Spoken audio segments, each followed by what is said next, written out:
Ladies and gentlemen, in 48 hours, the world went from the edge of World War III to a ceasefire, and then back to missile strikes. Tonight, I'm going to take you inside the rooms where it all happened. The secret calls. The back-channel negotiations. The moment Pakistan stepped onto the world stage and did what the United States and the United Nations couldn't do. And then, just when everyone thought it was over, Iran launched 10 missiles at Israel. Buckle up, because this story is insane. Let's set the scene. The Strait of Hormuz, one of the most critical waterways on the entire planet, had been essentially shut down for weeks. Now, if you don't know what the Strait of Hormuz is, let me put it simply. Roughly 20% of the world's oil supply passes through this narrow strip of water between Iran and Oman. Every single day, dozens of oil tankers, cargo ships, and commercial vessels use this route. If this strait closes, oil prices explode, global supply chains collapse, and economies start crashing within days. And that is exactly what was happening. Iranian Revolutionary Guard vessels were shadowing ships. Tankers were turning back. Insurance companies were refusing to cover vessels passing through. The global economy was already starting to feel the heat. Meanwhile, Donald Trump, back in the White House and more aggressive than ever, had been issuing ultimatums to Tehran. The rhetoric was at a level we hadn't seen since 2020. Carrier strike groups were repositioned. B-2 stealth bombers had been deployed to Diego Garcia. Israel, for its part, was on full alert. After months of strikes and counterstrikes, their Iron Dome systems were running hot. Their intelligence agencies were tracking every Iranian missile battery, every drone launch site, every Revolutionary Guard movement. This was the world right before the ceasefire. Tense, fragile, one wrong move away from catastrophe. Now here's where the story gets incredibly interesting. While the Americans and Iranians were trading threats publicly, something was happening quietly behind the scenes. Pakistan, a country that many Western analysts had been completely ignoring in this entire equation, had been making phone calls. Pakistan occupies a unique position in this geopolitical mess. It has historical and religious ties with Iran. It has a working relationship with the United States. It sits right at the crossroads of this entire region. And critically, Pakistan has experienced diplomats who know how to talk to both sides without being seen as an enemy by either. Pakistani officials, and we're talking senior level, back-channel diplomacy here, had been shuttling between Tehran and back-channel American contacts for days. The message they were carrying was simple but powerful. There is a way out of this. But someone has to take the first step, and neither of you can afford to be the one who blinks first publicly. Pakistan's proposal was clear: a temporary, structured reopening of the Strait of Hormuz, coordinated jointly between Oman and Iran, for a period of 2 weeks. 2 weeks of calm, 2 weeks of ships passing safely, 2 weeks to negotiate something more permanent.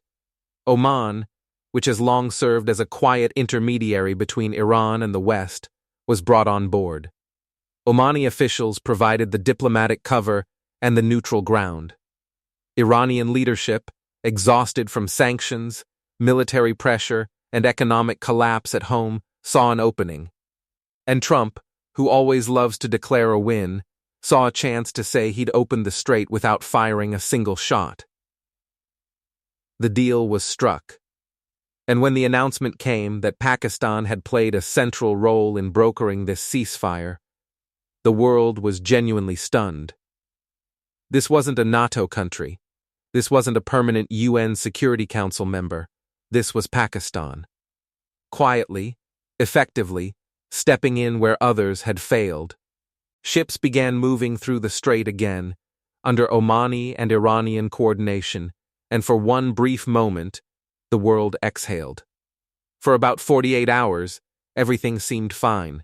Oil prices dropped. Markets responded positively. World leaders issued statements praising the ceasefire. Pakistan received rare international recognition for its diplomatic role. Even usually critical Western media had to acknowledge that Islamabad had pulled off something remarkable. The 2-week window had begun.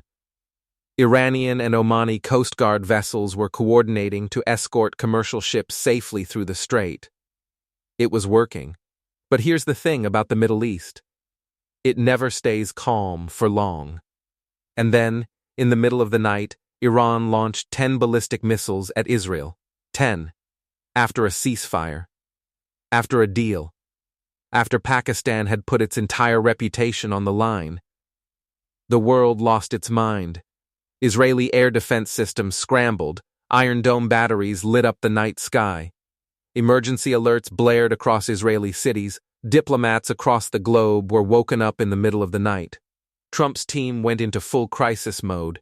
Pakistani officials were reportedly blindsided, completely shocked by what had just happened. Everyone was asking the same question: why? Why would Iran do this? Why would they blow up the ceasefire they just agreed to? Why fire missiles at Israel the same night a deal had been struck? And then came Iran's explanation. And honestly, it might be the most extraordinary military communication failure in recent history. Iran issued a statement. And they did not apologize. No formal apology. No expression of regret. Nothing.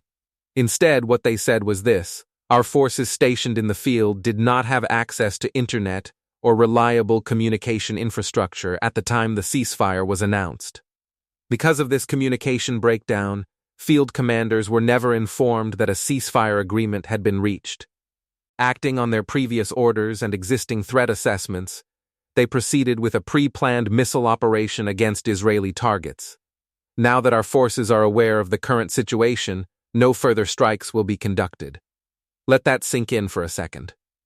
Iran's official position was, our soldiers didn't have Wi-Fi. They didn't know the ceasefire happened.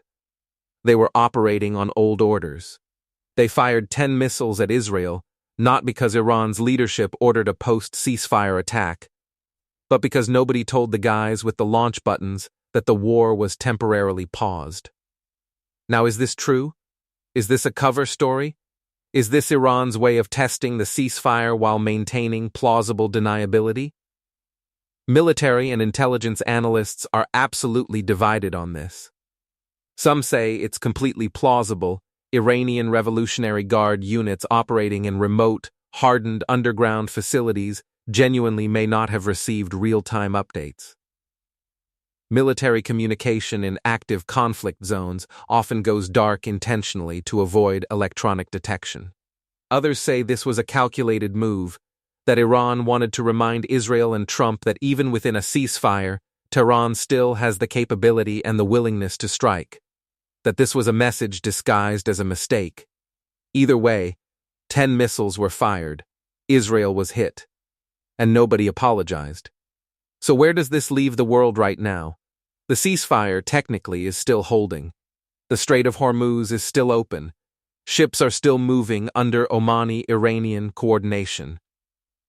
But the missile attack has created a massive trust deficit. Israel is furious. Trump's team is under pressure to respond. And Pakistan's diplomatic achievement, while still real, is now sitting on extremely shaky ground. The next 72 hours are going to be absolutely critical. Will Israel retaliate? If they do, does the ceasefire collapse? And if the strait closes again, what does that do to global oil prices and the world economy? There are no clean answers right now. What we do know is this: Pakistan did something remarkable. They brought two powers back from the edge, quietly, effectively, and without demanding credit. That is real diplomacy. But the world is a messy, complicated, dangerous place.